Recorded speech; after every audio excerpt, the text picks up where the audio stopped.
I would never do anything against Scientology. They've got different viewpoints than I've got. They've got a machine to tell you what's going on with the other person. I don't use a machine, I just use me. I'm a spirit, so I don't need a machine. Okay? They use a machine because they've got to get people operating. They're going to clear the planet. They want to clear the planet. I just want to clear a person. So they're using a machine to get through the numbers. The big thing is the source of all this spiritual knowledge, it all comes from Ron Hubbard. So how do you... And Ron Hubbard is glorified as the source. Now, they kicked me out for and they hated me for was I said, I don't agree that Ron Hubbard is the source of this knowledge. I got letters dropped, placards. What was on the letters? They put letters on the car windscreens that said that everything Ken said came from Ron Hubbard, and that he should acknowledge that source. And then they signed it, Harry Corford, which is a senior member of Scientology. So if I ring him up and say, stop hurting Scientology like this, don't put them on there. I don't want to hurt them. They're all right. I don't care whether they are doing it my way or whether I agree with what they're doing or not. They are making people aware that they are a spirit. And they'll eventually outgrow that and want to be independent and do their own research, like I did.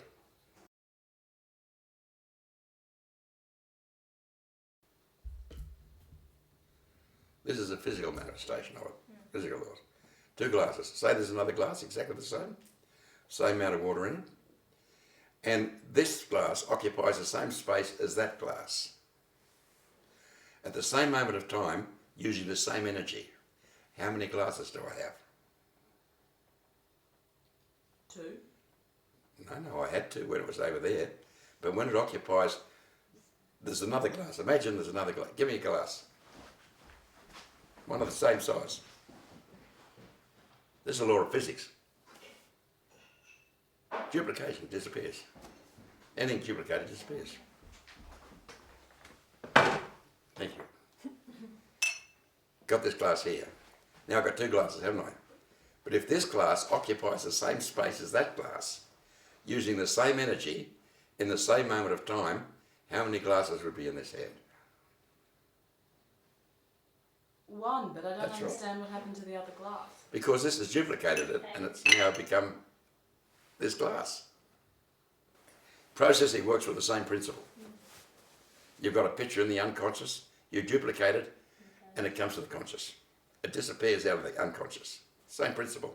It's a law of physics. Kenja uses physics operated by the spirit. The whole of Kenja, everything we do is to do with physics. Things are duplicated. No 2 objects can occupy the same space in the same moment of time using the same energy. Okay? Perfect duplication, and there's only one. You talk to somebody that's into physics. So, Aren't you into physics? Yes. Yes. Is that true? Is that a physical law? Yeah, in That's a quantum law of physics.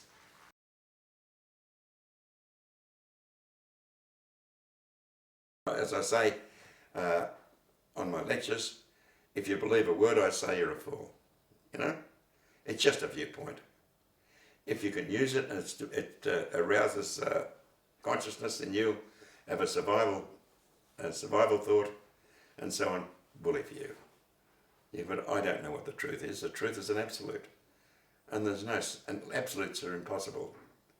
So nothing is absolutely true. It's just true according to that viewpoint.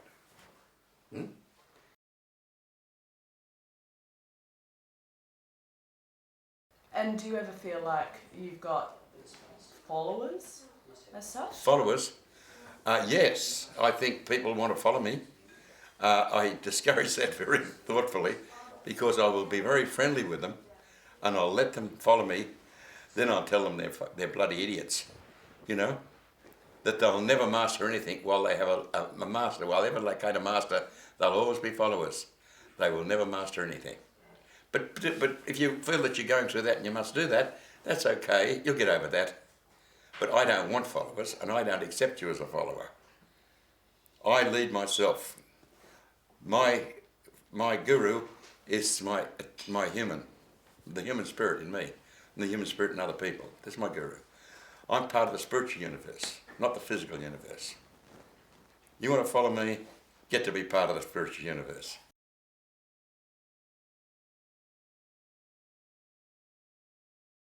Many of them were forceps babies. So they had pain the minute they were brought into the body, end of the world, with these forceps on their head, you know. And they'd come up, and when I was working with them, they would say to me, oh, I got a picture of forceps on my head, being drawn out. And once I get them to re-experience those forceps and the pain of the forceps, they would stop being autistic, because that's when it all started. That's when they made the decision, I'm not going to receive any more pain at all. If this is what this planet is about, the causation of pain is my first entry into it, then I'm going to have a different world. I'll live in a different world. So they do live in this different world, autistic children. Get to the basic cause, the basic considerations, and they pulled out of it. And I had a psychologist that worked with me on those days. You met him. Yeah. And he went to the Association of Autistic Children here, and they welcomed him. They said, come, yes, work with our children till you start to fix them up. And then they kicked him out. Because if we found a solution to autistic children, they'd be out of business.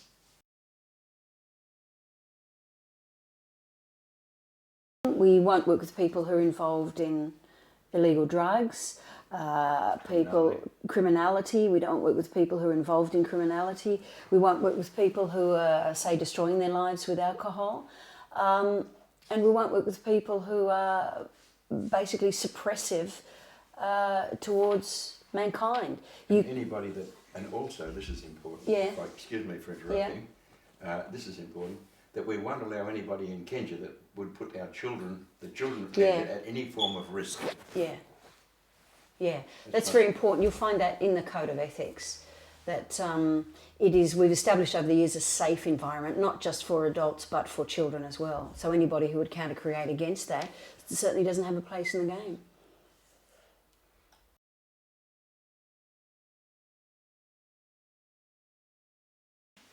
I don't expect to be alive for a couple of years now. My job's finished. All but finished now. I've got processes now that they can take themselves where I am. They don't need me now. I know that. Maybe 2 years, maybe 3 years. And I'm happy with that. Because I know what's going to happen when I drop my body. I've processed so many deaths. The human hangs around the body for, a couple of weeks. The spirit leaves straight away. If, say for instance, you're in a plane, you can imagine you're in a plane and you're crashing, you're going to the ground, okay? You're going to stay in and experience all the pain of the body being mangled and crashed down. No, you leave.